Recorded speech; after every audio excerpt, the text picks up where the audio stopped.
अस्सलामुअलैकुम वरहमतुल्लाहि वबरकातुहू। कैसे हैं मेरी बहनें और मेरे भाई, आप सब उम्मीद करती हूँ खैरियत से होंगे। आज मैं बहुत मज़ेदार सी आपके साथ जो है रेसिपी शेयर करने वाली हूँ, रोट की रेसिपी। स्पेशली तो लोग इसको जो है मुहर्रम के महीने में ज़्यादातर बनाते हैं, तबरुक के तौर पे बांटते हैं।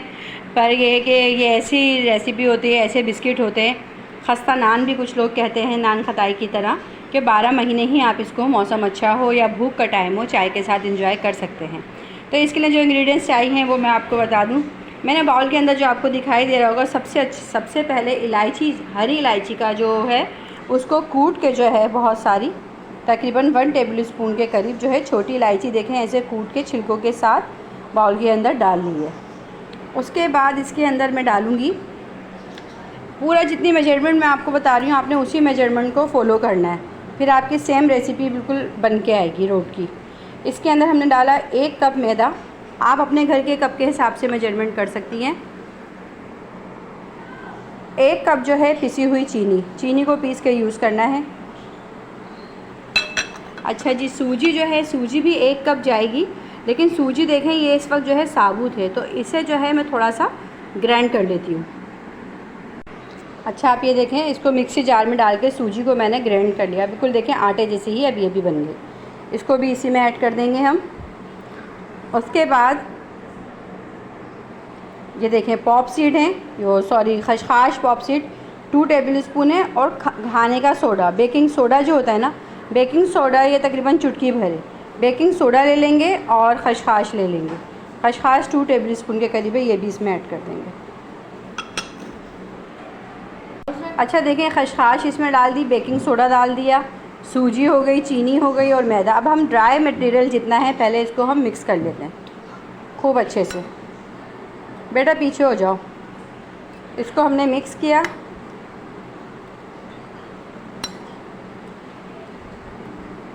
मिक्स करने के बाद आप इसके अंदर तकरीबन 4 टेबल स्पून से ज़्यादा देसी घी डालीजिएगा। अगर आपके पास देसी घी अवेलेबल नहीं है तो आप नॉर्मल घी भी यूज़ कर सकती हैं।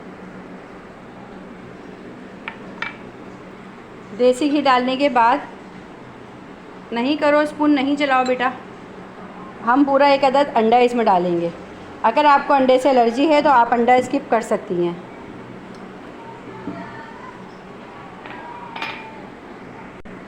अंडा और घी डालने के बाद अब हम इसे हाथ की हेल्प से जो है, अभी तो मैं चम्मच से कर रही हूँ, थोड़ा सा अंडा मिक्स इसमें।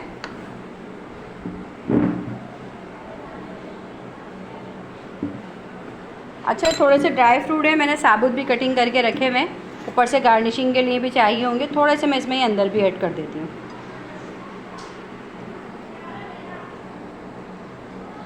अब हम इसे खूब अच्छी तरह हाथ से मिक्स कर लेंगे।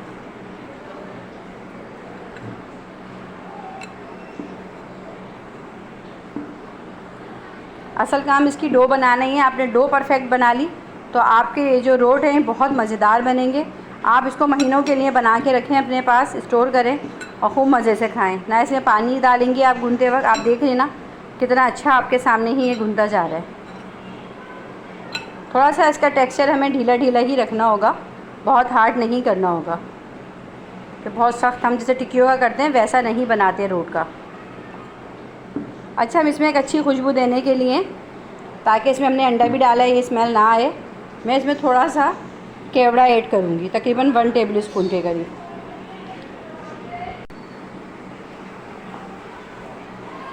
चीनी भी क्योंकि पानी छोड़ती है। ये देखें खूब सॉफ्ट सा इसका मटेरियल ये बन गया। और हमें इसको थोड़ा देखें ऐसा ढीला रखना है, जैसा अभी आप देख रहे हैं ना हाथ पे चिपक रहा है, ऐसा ही रखना है, ठीक है, इसी तरह का। बस इसे हम 10 से 15 मिनट के लिए अभी हम ढक के रख देंगे, क्योंकि सूजी है, सूजी थोड़ा सा फूलती है, तो सूजी फूलेगी तो वो और अच्छा भी बनेगा। अगर आप इसको स्टे नहीं देंगी 10 से 15 मिनट का, तो भी सूजी से खस्तापन इसमें नहीं आएगा। कड़क हो जाएंगे लेकिन खस्तापन नहीं आएगा। अब हम इसे तकरीबन 10 से 15 मिनट के लिए कवर करके रख देते हैं।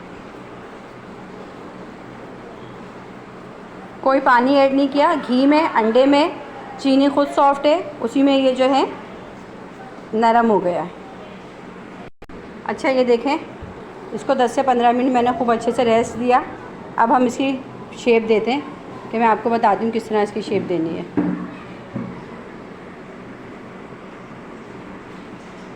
हाथ की तरफ लाओ बेटा कैमरा। ये देखें, इस तरह करके हमने साइज़ आप अपने हिसाब से छोटा बड़ा जितना आप रखना चाहें रख सकती हैं।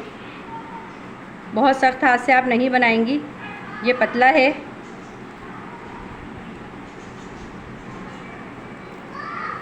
हमने इसको सख्त सख्त दबाना नहीं है।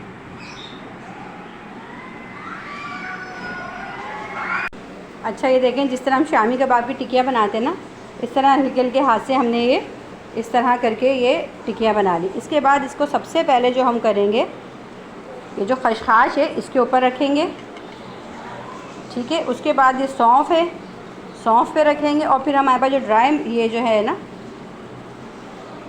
खोपरा बादाम वगैरह, इसके ऊपर रखेंगे और हल्के से हाथ से हम इसको आराम से बिल्कुल उठा लेंगे एक खूबसूरत लुक देने के लिए। ये देखें,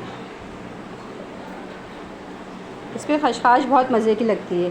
एक तो ये तरीका है, दूसरा मैं आपको एक तरीका और इस तरह भी बता सकती हूँ। ये जैसे आपने खशखाश लिया, इसके ऊपर इस तरह करके डाल दें, खूब सारा दबा दें।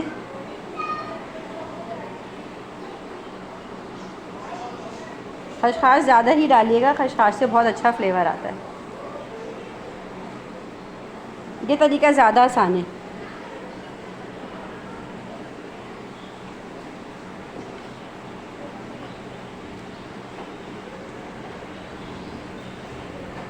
ये लगाया, इसके बाद सौंफ डालेंगे। आप साबुत डाल लें या कुटी हुई डाल लें, जिस तरह आप पसंद करते हैं। सौंफ डालें इसके ऊपर।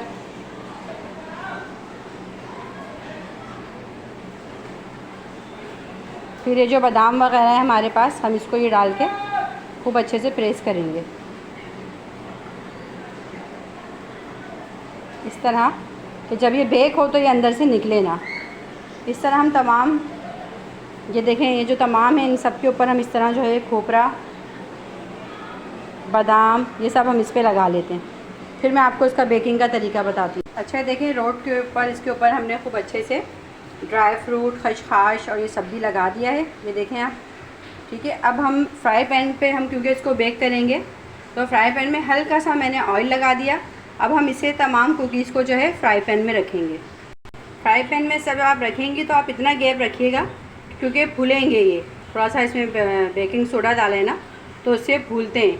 तो थोड़ा थोड़ा देखें आप, जैसे मैंने गैप दे के रखा है ना, इस तरह रखेंगे। हम इसे तकरीबन 20 मिनट के लिए इसको अब हम कवर कर देंगे। 20 मिनट हो गए पकते हुए ना, मैंने बिल्कुल भी नहीं खोला था। माशाल्लाह माशाल्लाह, ये देखें कितने अच्छे से रोट जो हैं ये बेक हो गए। अभी ये बहुत गर्म है, इसको हम गरम गरम में टच नहीं करेंगे। बस मैं आपको स्पून से इसको उठा के और डिश आउट करके दिखाती हूँ। आप इसका साइज़ चेक करें कितना बड़ा हुआ है माशाल्लाह। ये देखें इसका लुक माशाल्लाह कितना अच्छा ये बेक हुए हैं। और उम्मीद है कि इस रोट की रेसिपी आपको ये पसंद आई होगी। आपको ये रेसिपी पसंद आए तो इसको लाइक, शेयर और सब्सक्राइब ज़रूर कीजिएगा।